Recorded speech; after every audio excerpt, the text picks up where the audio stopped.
back again. We've had quite a number of challenges and changes. Seems that life just continuously throws us curveballs that we are navigating our way around. Aren't we lucky? Yeah, we are lucky. Trying to navigate these things with a more positive mindset and accepting the challenges as they come. So I guess on that, we wanted to talk a little bit today about,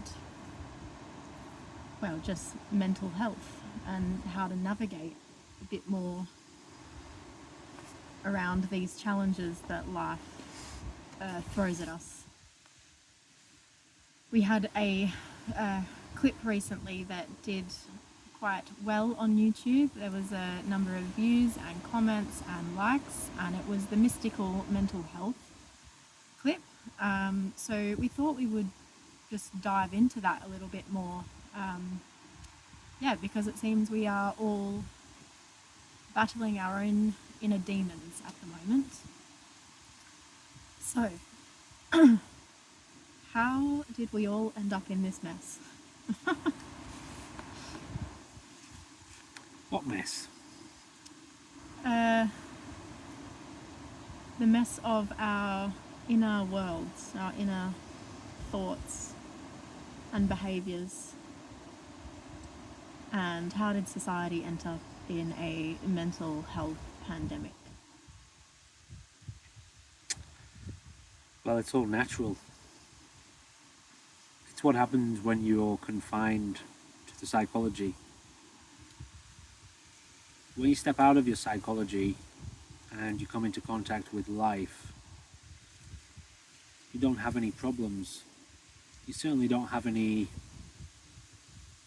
well, you wouldn't call it a mental health problem.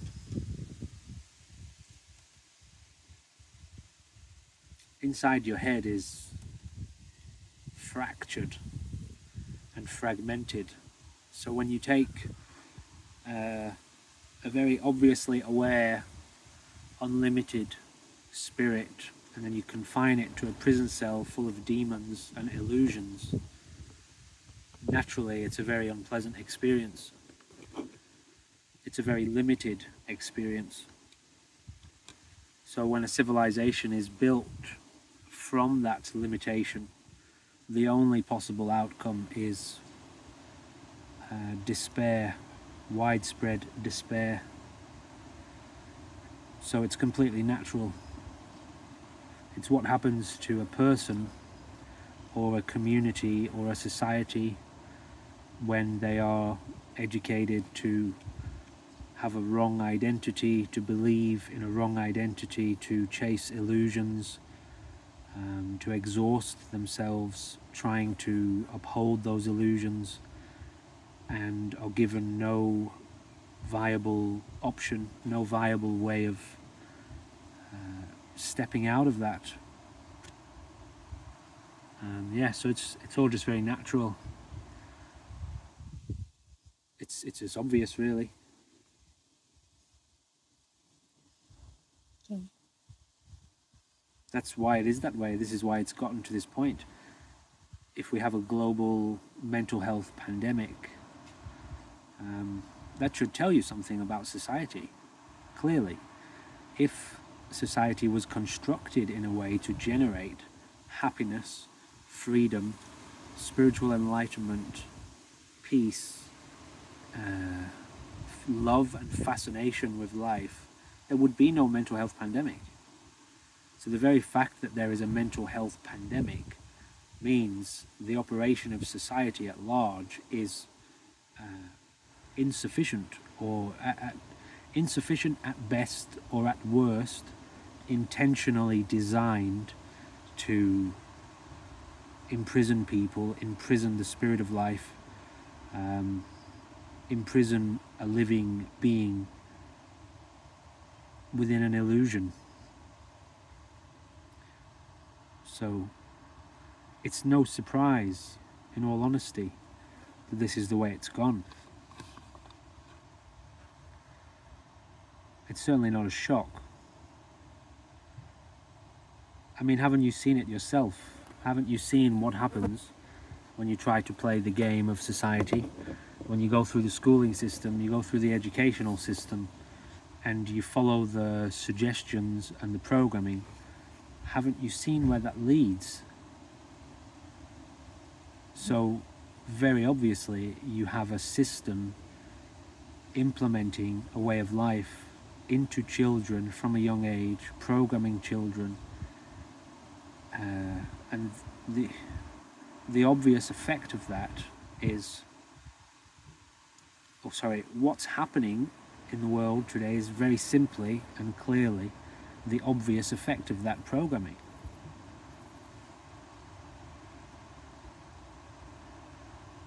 That's why it's gotten this way. So how do we begin to move out of that way and onto a new path?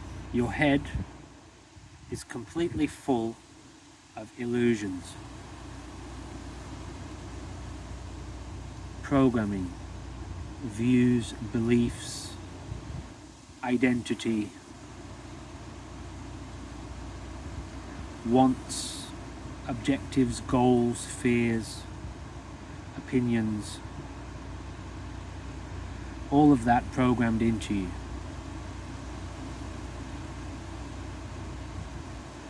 It's that thing, it's that programming that you will never satisfy.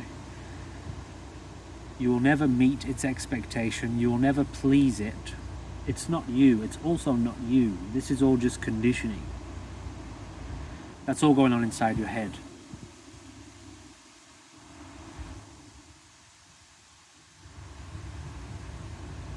As you step out of your head and you come back into contact with life,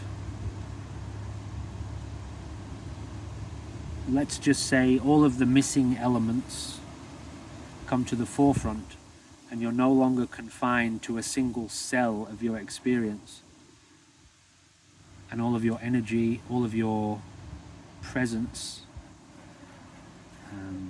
comes into view again, and it puts a completely different perspective on your experience of life. So, in terms of how or what you do about it, you get out of your head, which you have to learn how to do because being in your head is very addictive. Not to mention the fact that society is constructed in a way to keep you in your head. What society produces tends to feed and sustain the desire, the want of that force inside your head, which sometimes is called ego, this illusory identity of oneself and some kind of standard or imposed measuring stick upon which yourself is measured against to keep you striving towards that level of success or attainment or property acquisition or possession or whatever it is, whatever kind of image or identity you're subscribed to. Society is produced by that and produces that and sustains that and encourages in you a constant sustenance of that force. So you step out of that. That's what mindfulness practice is for. You learn to come back to something real. You drop the illusion, you drop the lie, you drop the programming, or rather you step out of it, and you reawaken within yourself dormant energies, dormant capacity, dormant powers, or power, a kind of sleeping reality, or at least one that you have been asleep to. So that's what you do about it, if you want to. Most people don't even begin to inquire or question the status quo until they have tried failingly, unceasingly, to make it work, and they can't. Their life very often has to have fallen apart. They have to have inquired enough, or at least inquired enough to a few little flies hanging around. They have to have attempted life the way that they've been programmed and conditioned to believe it should be, enough to have it fail and to have lost faith in it, to have the question arise in them, is this it? Is this really what life is about? To go to school, get an education, get a career, have a family, get a house, grow old, retire and die. Is that really what it's all about? Is that why we're here? They have to have that question inside them, really, in order to fully, in order to have enough genuine motivation and want, a desire to go beyond that. Otherwise, they tend to be still quite invested in potentially making it work. But anyone who's watching a channel called Mystic Society most likely either has or is feeling, either has already had this happen within them, or is feeling somewhere within them this real deep discontentment and unsatisfactoriness, unhappiness with the world or society, and trying to make it work in society. So for the most part, most people watching this will already be halfway there, at least. You mentioned earlier to me, was it the unity of mysticism and mental health? That's what you said, I think. Sure. Yeah, so what is the unity there? How do we bring those two together? Okay, well, a modern interpretation of the term mental health is referred to as your mental health, you as the individual, which leaves you with this perspective that it's your job to kind of balance out your mental health via various lifestyle activities, that's one way to interpret it, but that's a very limited perspective. If you set about addressing your diet, addressing your physical exercise, addressing your environment, cleaning up your environment, staying away from very destructive behaviors, drugs, alcohol, or abuse of drugs and abuse of alcohol, these types of things, such negative influences in society that control the media, fear-mongering, all the rest of it. Influences of energy, let's say sources of energy that's quite disturbing and chaotic to your own energy. Yeah, your mental health will absolutely improve if you start to cultivate a better, as we said, a better diet, better exercise, better relationships, more serenity, more space, more cleanliness, more openness, more space in your environment and in your day, more time in nature, these types of things. This is a very limited perspective of mental health, but all of these things will help you. Even supplements to some degree. You know, you're looking at the nutrition of the body. If you're malnourished, if you've been eating junk food or processed food for your entire life and you don't eat very many fresh meats, fruits, vegetables, all the rest of it, these things will have an effect. But none of these things compare with stepping out of your head.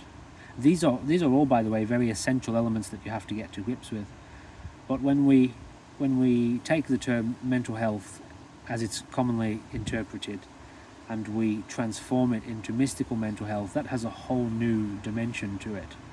In fact, all of these other elements, which are like fingers on the hand or the fist of cultivation, mystical mental health takes into account the brain, the heart, the lungs, the body, the legs, the earth. So not just the fingers and the hand, of course. Mystical mental health begins to bring you in touch and into contact with something other.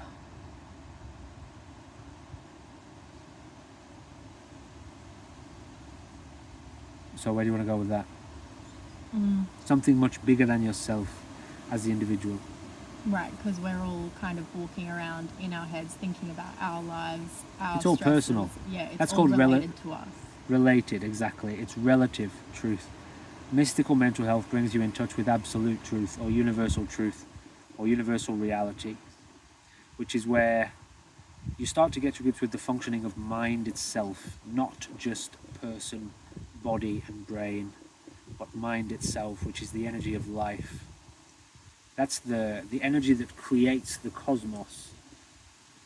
You know, it creates planets, it creates civilizations.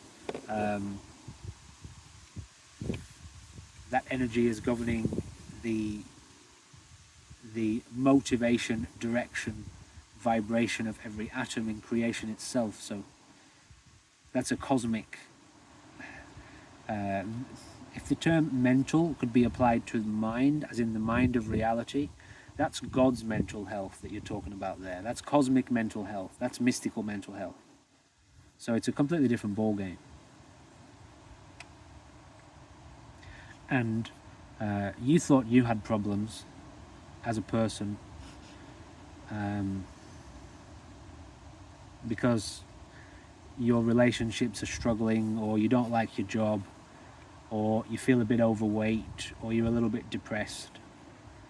Once you start dealing with cosmic energy and cosmic reality, the energy that you tap into and the insight that you experience, and by insight that means the kinds of experiences that you see within your life, within life itself, your mental health doesn't even apply to them. You could be depressed. You could be personally experiencing some kind of paranoid psychology or disturbed psychology, miserable psychology, or whatever. And then you get out of your head for 60 seconds, not even 10 seconds, and this energy can awaken inside your system, which actually just causes you to burst out laughing for no reason. You suddenly just become happy, immediately out of the blue. Not to mention completely fascinated and absorbed in the present moment, and the blissful, immediate, powerful contact with life, the breath of life, the energy of life itself, chi. At which point you forget you even had a problem 10 seconds ago or a minute ago. So it's just another ball game altogether. Where do you want to go with it? Well, how do you wake up each day and tackle your own day, tackle your own challenges, tackle your mental health? The mental health of this body and brain. Mm-hmm. Well, I just do what needs to be done for this body and brain. Obviously, you wake up in an environment, you're in a physical environment, you're on the earth, you're back in the body. Body needs to eat, and eat well, hopefully. Body needs to be active. It needs to interact with its environment. It needs to be motivated. It needs jobs, tasks, projects, things to be working on. The brain, given the nature of the brain, is to be programmed. You set the body and the brain to work in some capacity that's going to influence it positively, lovingly. You feed it, mentally feed it, physically feed it. Not to mention, just stop for a second.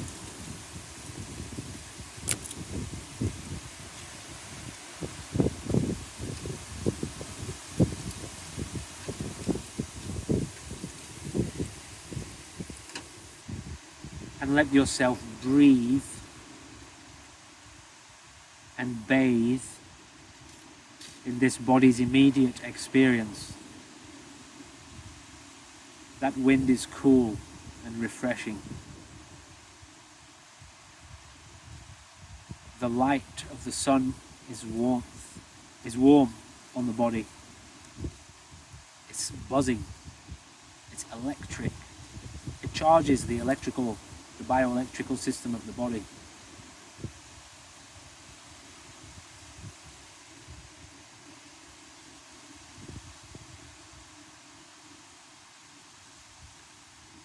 Feeling the earth here present and being present with the earth here, that'll do a lot for you. If you wake up in the morning and the first thing you do is acknowledge the present moment, not in a religious sense, oh hail the present moment, we're so grateful, we wish to be here with, we're not praying.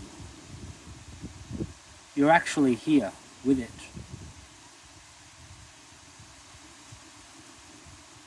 You recognize the living force of the planet.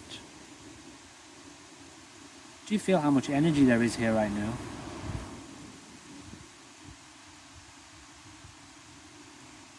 Are you breathing that in? Is that charging the system of the body? Where do you want to get to? You want to be here, living here, breathing here, walking here, eating here, living here with the life that is present here.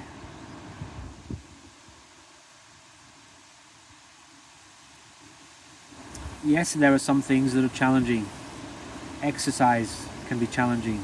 Motivating the body. If you're dealing with pain, maybe there is a kind of chronic returning depression that you've been dealing with for many years. All right, these are things that you have to care for. The body, you have to care for it.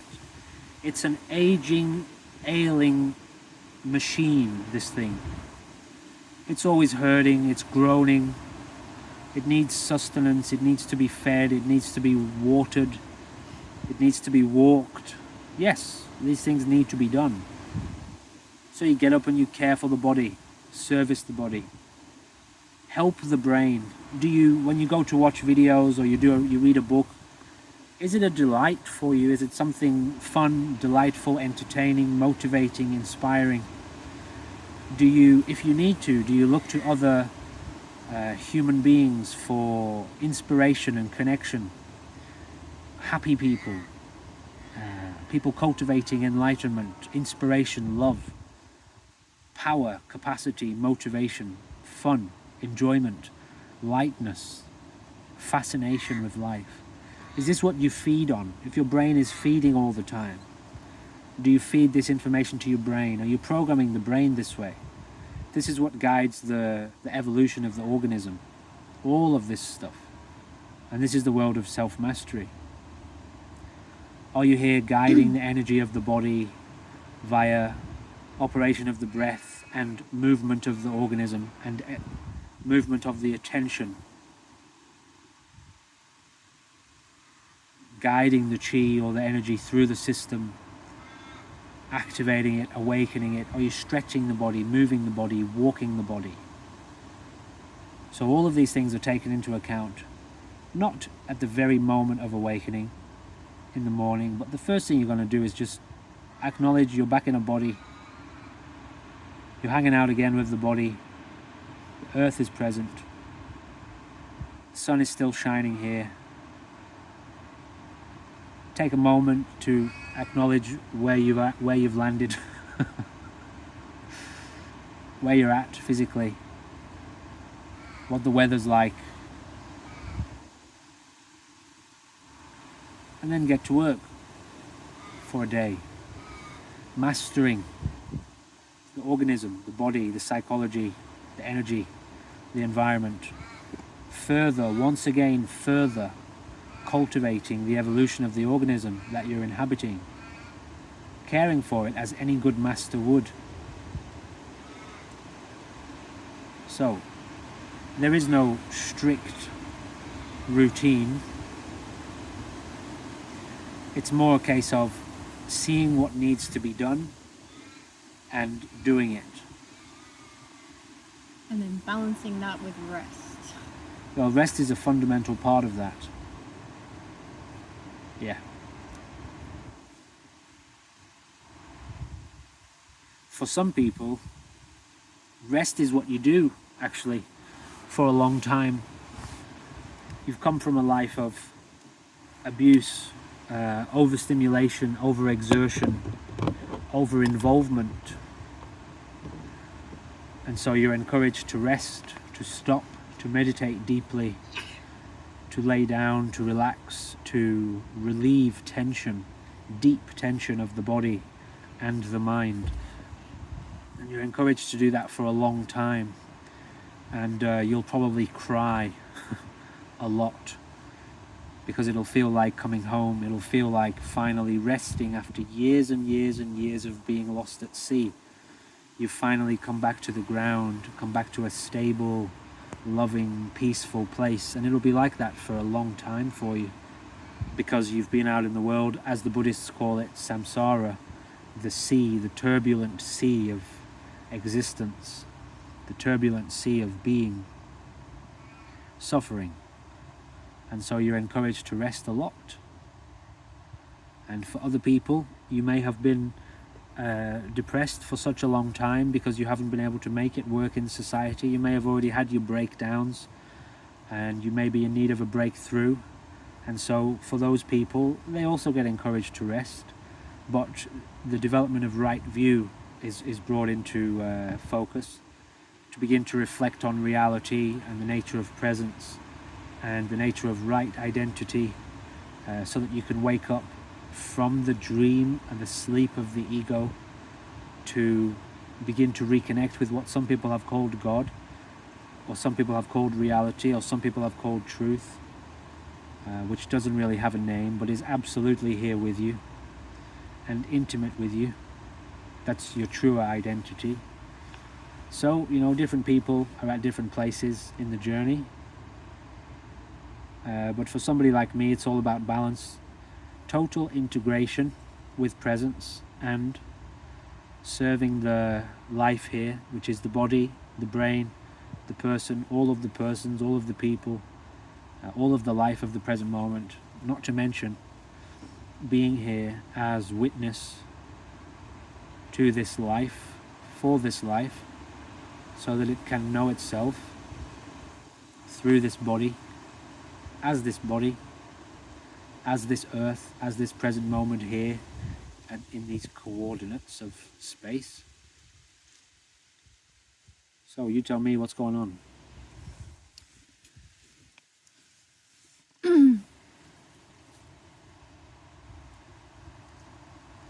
Well, I've been getting to grips with trying to take back control of my thoughts and the deep dark places they seem to continuously try and run back to. And we were speaking earlier about how your thoughts then create your words, and your words create the actions, and from there, so for example, we wake up and we talk about what our intention for the day is, what we need to get done, and then that creates our life. Sure. So can you talk about why it's important to take back control of your thoughts to create the life more that you want to live? Okay, so anyone watching this video now will have a certain mindset. They will possibly be thinking about the things we've been talking about. But now let's do an example. If you eat, let's say, okay, if you're struggling a little bit with depression, all right, you're heavy, you feel heavy, the life feels heavy. Okay, I want you to do this just as a thought experiment where you're sitting right now. I want to tell you that it's a fact that if you ate nothing but fruit, really light fruit like oranges, mandarins, apples, watermelons, grapes, there are many others, but let's just leave it at that. If you ate only fruit all day, every day for a week, you would feel much lighter. Your energy would be operating in a much higher vibration, which is a really shit way to say it, but you would be less heavy, you would feel much lighter and much happier. Your eyes would be whiter and brighter. You would also have lost a bit of weight, so you'd become lighter. Now, if you begin to think about doing that and how that might positively impact your life and make your life better and happier, the very fact that that thought occurred over here in this brain and was then spoken and transmitted via words to this device here, and then shared through the internet to the people watching this video, and they've then heard these words, it's gone into their brain and started to influence the thoughts in their head, especially if they were beginning to picture and visualize and imagine themselves doing that for a week, and then imagine how you're going to feel much happier, and you can imagine already feeling much lighter. So that's a transmission of psychology intention via psychology, via words. So that's what we do in the morning when we wake up. We begin to organize and structure and share with words the energy or the intention that we're cultivating here. Now, if you're not doing that on purpose, intentionally, from your own motivation and your own love for life and your own will, then you're doing it anyway. You've been doing it your entire life. Your teachers did it to you when you were in school. Your government has been doing it to you via the news and the media and the politicians. Religions have been doing it to you for thousands of years, but at the very least since you were young, transmitting via that exact same process some kind of intention that they have for your life. And you've been doing that your entire life, and if you haven't been aware of it, just see if right now you can identify, okay, the last time you wanted to go out to get fast food, everybody can, everybody can connect with that. Everybody can associate with it at some point in the past, possibly recently, sitting there and then all of a sudden just getting this feeling well up within you that you want to go and get a kebab or whatever kind of food you like, a pizza. Well, you had a thought. Before that you weren't thinking about it. Maybe you saw something in the environment that kick-started the thought and you started to think about it, and now you're already picking up the phone and checking out Uber Eats or whatever it is. So you follow that line of thinking, and then your body starts to act in that way. The next thing you know, you're calling them up, you're ordering the food, and you get it delivered, or you go and get it. So you've been doing it your entire life. Your own body, mind, intention, will, psychology, emotion, not to mention that of your environment too, so all of the people around you and the pictures and forms of influence in your environment have all been dictating the magic of your life, the manifestation of your life. And so if you're not doing that on purpose, it's just happening subconsciously, unconsciously, and it's been programmed by society, a society that has its own agendas, corporations and institutions in society that have their own agendas and wants for your life, their own opinions of how you should be living and how you should be serving their aims. Yeah, it's all pretty obvious. What do you want to do with that? Why do you want to get into that?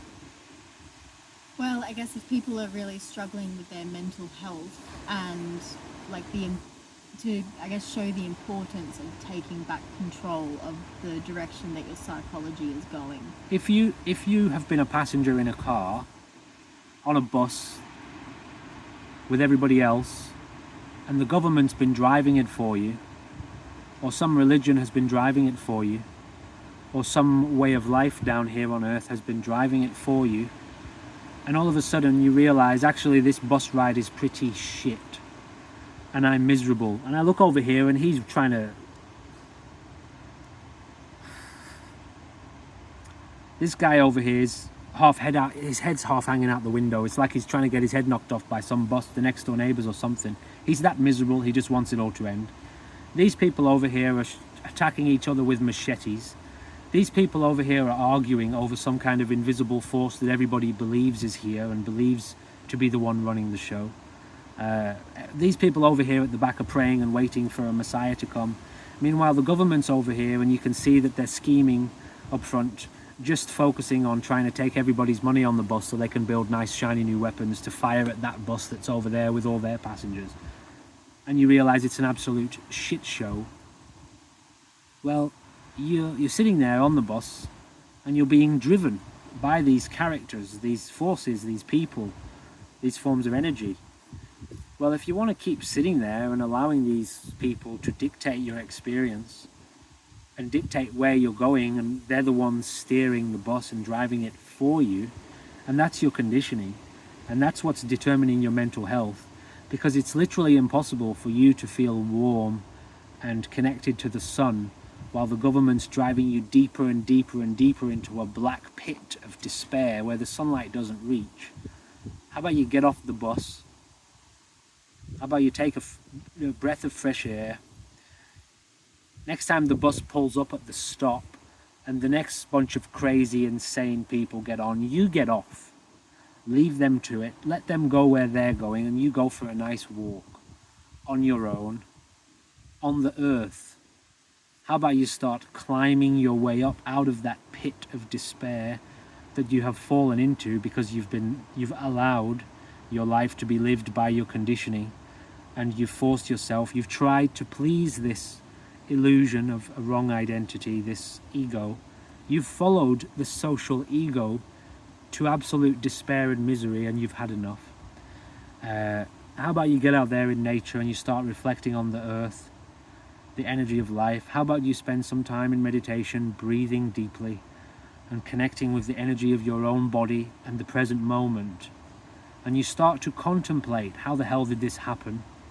And you start to observe and pay attention to these things we've been talking about, these people, these groups of insane human beings, these politics and policies and governments and institutions, and you start to detect the current, the subtle current of manipulation and control and abuse that you have been confined to your entire life, and you start to wake up to the truth of what's actually going on here for the human being element of you, the human condition, the social environment, the economic environment. And then you start to get to grips with what you might be able to do about it, and start to regain your power, regain your control, regain your motivation, regain your inspiration for living your own life the way you want to live it, pushing your own mind and your own heart, your own energy, raising your energy, deepening and strengthening your contact with the present moment, learning to master your body, master your psychology, master your mind, connect with joy, connect with real powerful states of bliss within you. This is regaining control, regaining your power. So is it not obvious why that's important? Yeah, it's very obvious why that's important. The problem is people are getting distracted with the happenings of society and the world, and they're allowing themselves to be drawn in repeatedly by the latest news, the latest event, the latest threat, the latest global threat that the media wants you to focus on, the latest enemy across the pond who doesn't even know that you exist. These people who you're trained to believe are your enemies, they don't even know you exist. You really think they know who I am? They know this body, they know this person, they know the name of this person, they know the past and the history and the culture and the conditioning of this person. Who? These people who are some kind of enemy of mine, are they? They've never even met me before. They don't even know I exist. In the same way, I don't even know them, or their name, or their family, or what they want. I'm just supposed to believe what these people on the media tell me, that they're my enemy. Oh my God, you've got to be insane. You've got to be completely insane to believe that. Is it not obvious? It must be obvious. It must be obvious. Yeah.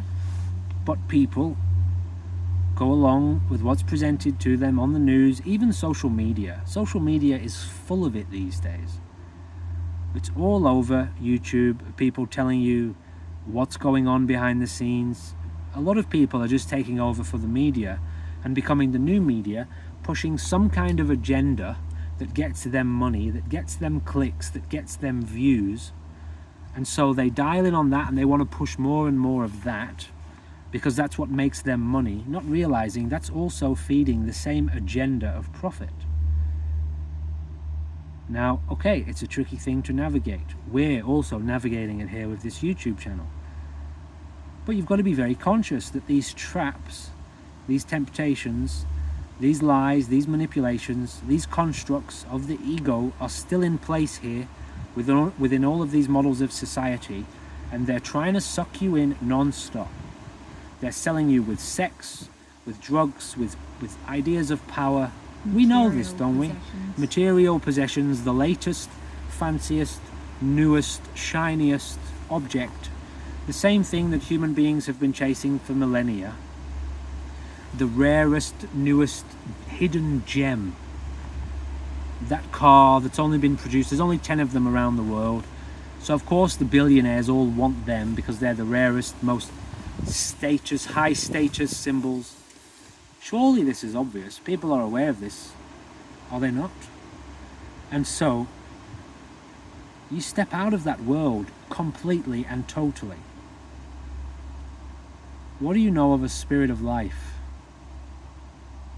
What do you know of the powerful, peaceful operation of the energy of life itself, beyond human beings, beyond social constructs for what your life is supposed to be? Can you sit and be still and present with the energy of your own body and your own thoughts and your own beating heart? Can you relax? Can you relax into absorption, where powerful energy and bliss awakens through your body, through your mind?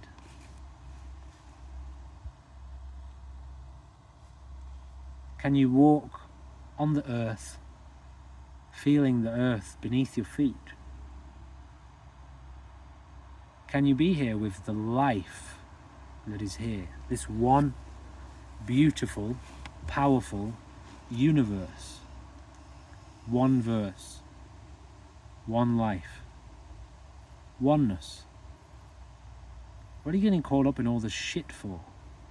Dancing around the insanity of this primitive species of humanity, which is so obsessed with itself. And not only is it obsessed with itself, it is obsessed with destroying itself and hating itself, fragmenting itself repeatedly over and over and over again into smaller and smaller pieces. Because that's the operation of the ego. Following the ego does that.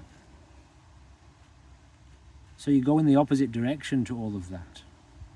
You open your mind up once again to the absolute reality of presence, the absolute shared universal reality of presence, the present moment, now,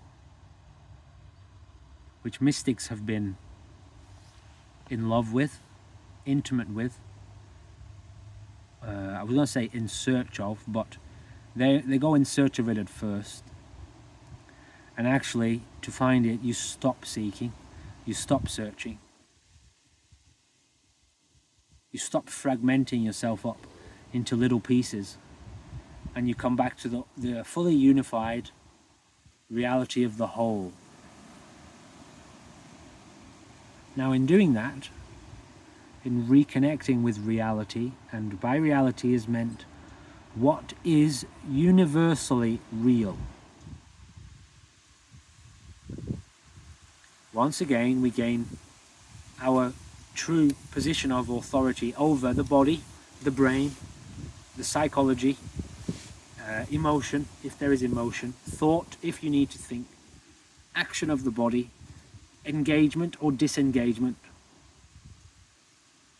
the conscious input into the active evolving experience of life itself. Simply put, you become conscious of your own evolution, and you guide your own evolution towards deeper enlightenment, greater and greater experience of the all.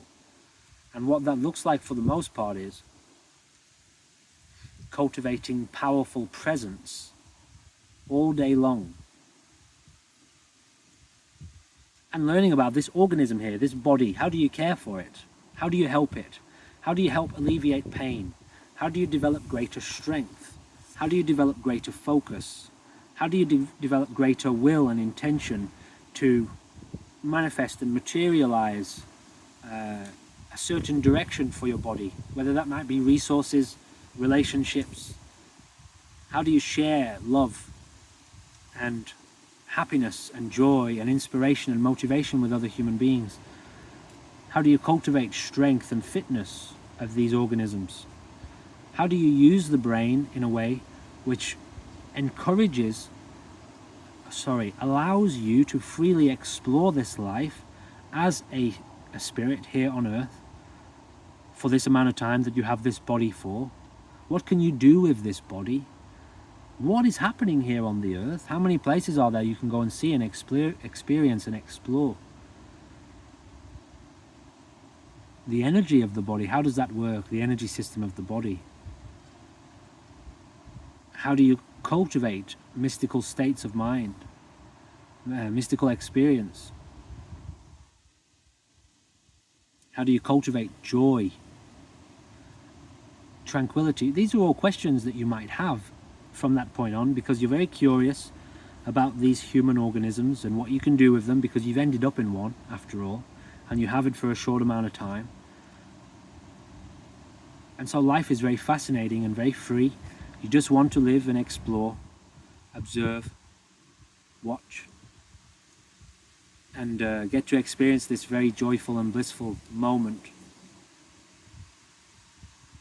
I forgot what your question was. Me too. Okay. The world of mental health is so fragmented.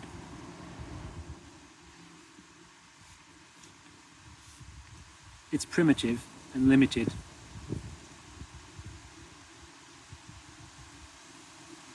Your body is going to die. Your brain is going to die. Don't put too much pressure on your brain to fix it all for you.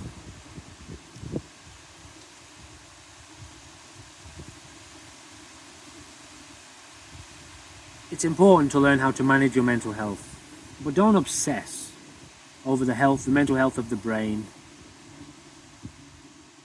It's limited. The brain is limited. It's very good at some things and very bad at other things. Learning to be present and having a full operation of your consciousness here, awareness, intention, attention, focus, breathing, movement of the organism, movement of the body, sensation, observation. These are more mind-based mechanisms.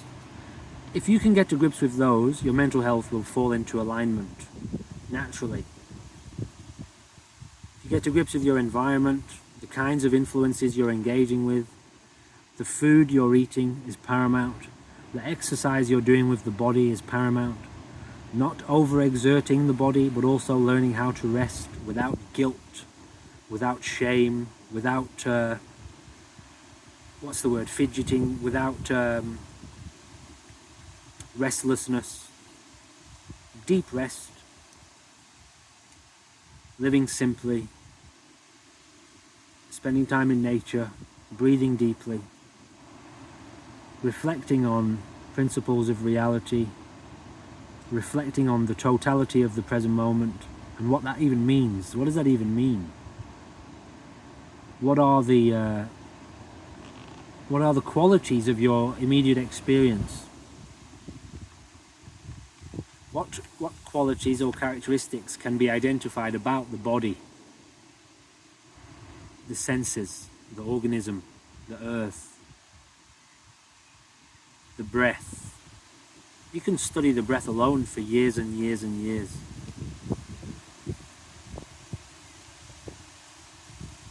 And then watching what effect this kind of study has on your experience. So mental health has to broaden, because mental health is not independent. Your mental health is not independent from the health of your body or the health of the world, the earth, humanity. These things are all interdependent. So don't get obsessive over your own brain too much. All right, learn a little bit about it. Play around with certain elements of it. Your body, your brain, that's fine.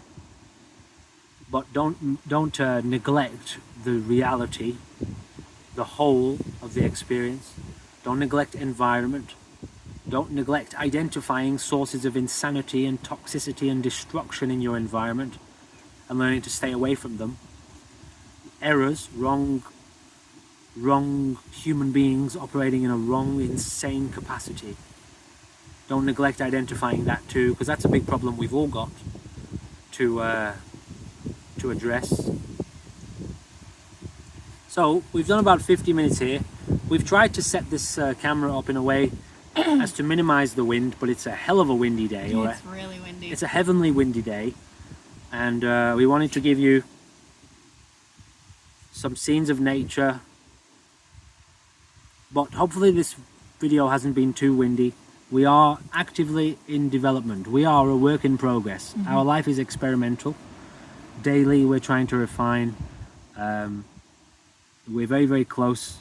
We've just had to hand out a bunch of money to fix up a van, which is done now. One of our next targets is getting some more equipment for this channel. Thank you for all of your input, for all of your support. We're doing these videos for you after all, and we hope you find some kind of benefit in them, and your support is most welcome. If you are interested in what we're doing, there are links around on the channel to our other medium. We offer all kinds of services. There's all different ways that you can be involved. Our services are offered to you in a way of supporting you in your life, and your input and involvement with those kinds of services is a way of you actually supporting us too in this journey.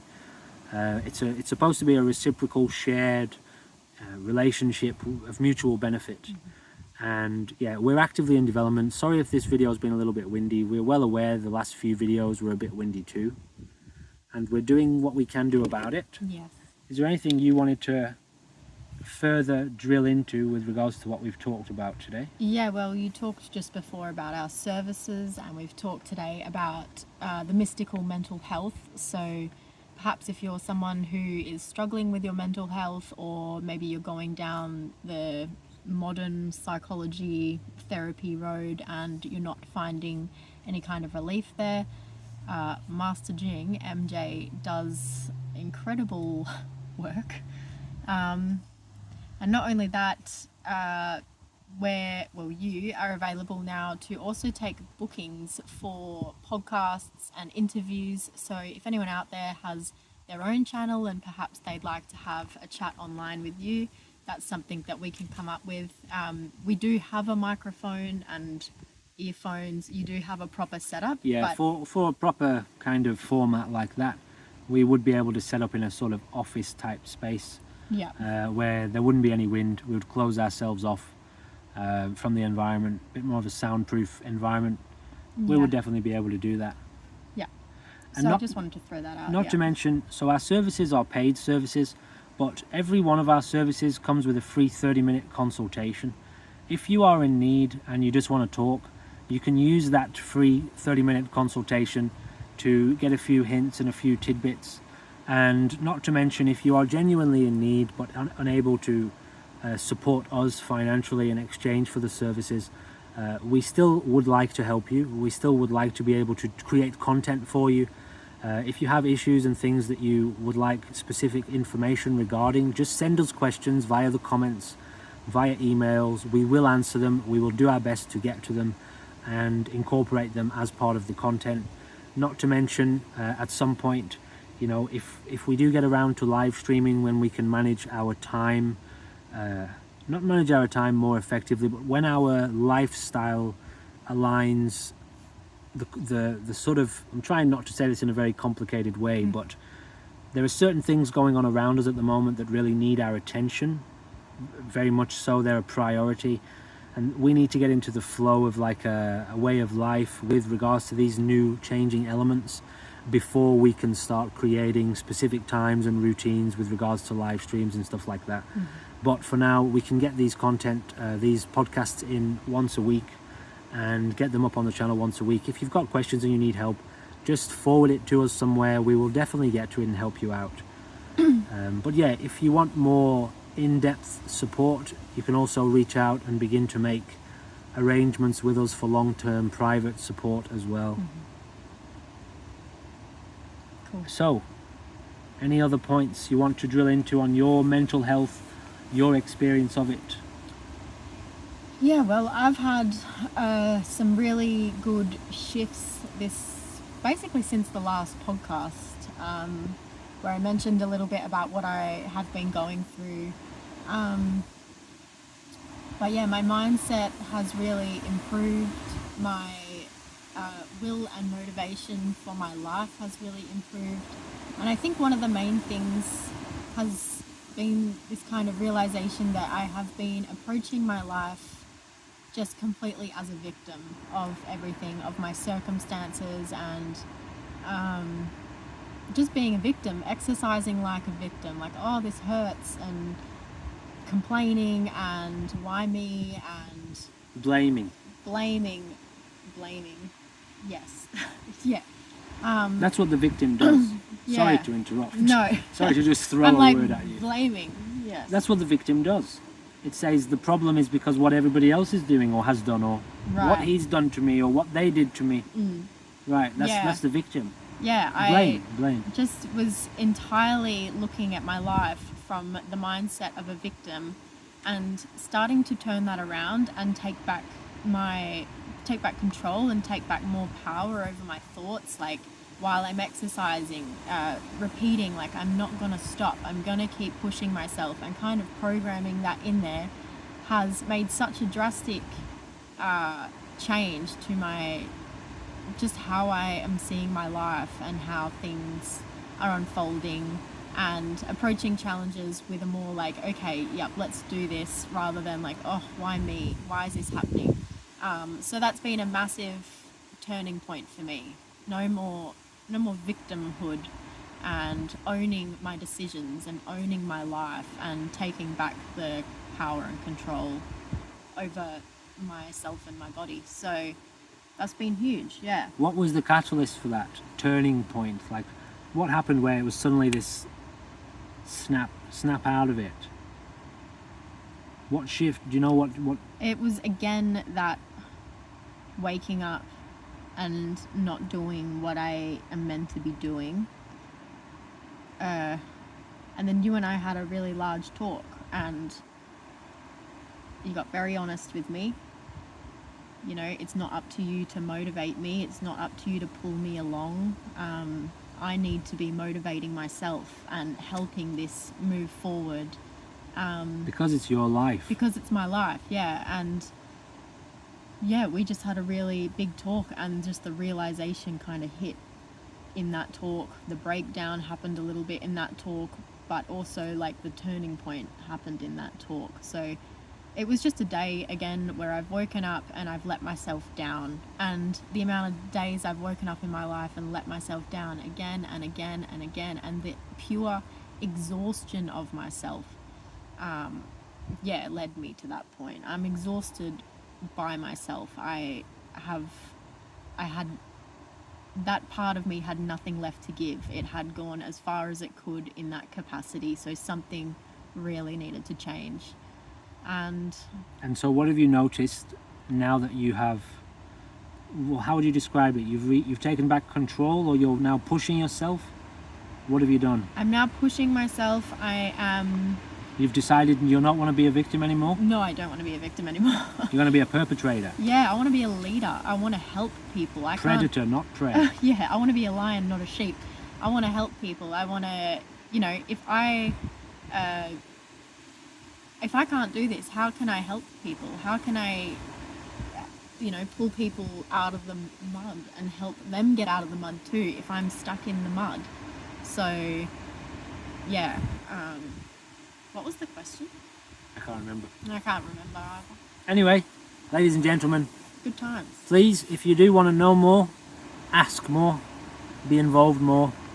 We are here always just bouncing off each other, reflecting to each other, for each other, with certain principles. Your input is also very welcome, and you're welcome to bounce off us too. Come and bounce with us. We would happily bounce with you. Okay. All right, ladies and gentlemen. Bye. Thank you for watching. Goodbye for now.